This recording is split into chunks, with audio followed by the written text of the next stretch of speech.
Une nuit du 9e au 10e novembre, des Kinzhal hypersoniques, ces flèches à 10 fois la vitesse du son, s'abattent sur des aérodromes ukrainiens, pulvérisant des centres de renseignement radio et des dépôts de munitions pour roquettes. Une symphonie destructrice qui laisse Kiev muette, tandis que des villages comme Gnatovka tombent aux mains russes, scellant un encerclement implacable près de Pokrovsk. Et si cette vague n'était que le prélude d'une marée qui noie les illusions d'une résistance éternelle? Descendons dans les rouages, avec cette sobriété factuelle qui tranche les rumeurs comme une lame bien aiguisée. Le ministère russe de la Défense, via son porte-parole Andrei Belousov, a détaillé une opération nocturne d'envergure.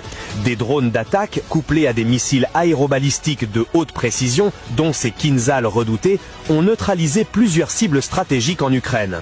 Au menu, des bases aériennes, des hubs de reconnaissance électromagnétique, un hub gorgé de munitions pour systèmes comme l'IMARS, rebaptisé Olka dans certains cercles, et des ateliers clandestins assemblant des drones longue portée. Tous les objectifs ont été touchés avec succès, martèle le communiqué. Un verdict que Kiev peine à contester publiquement, même si les échos des explosions résonnent encore de Lviv à Odessa. Glissons vers un narratif plus immersif, car ces frappes ne sont pas des feux d'artifice isolés.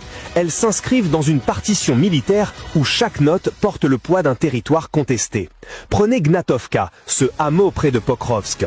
Le 143e régiment de fusiliers motorisés de la 2e armée russe l'a empoché lors d'une purge d'unités ukrainiennes encerclées dans la zone de Krasnohorivka.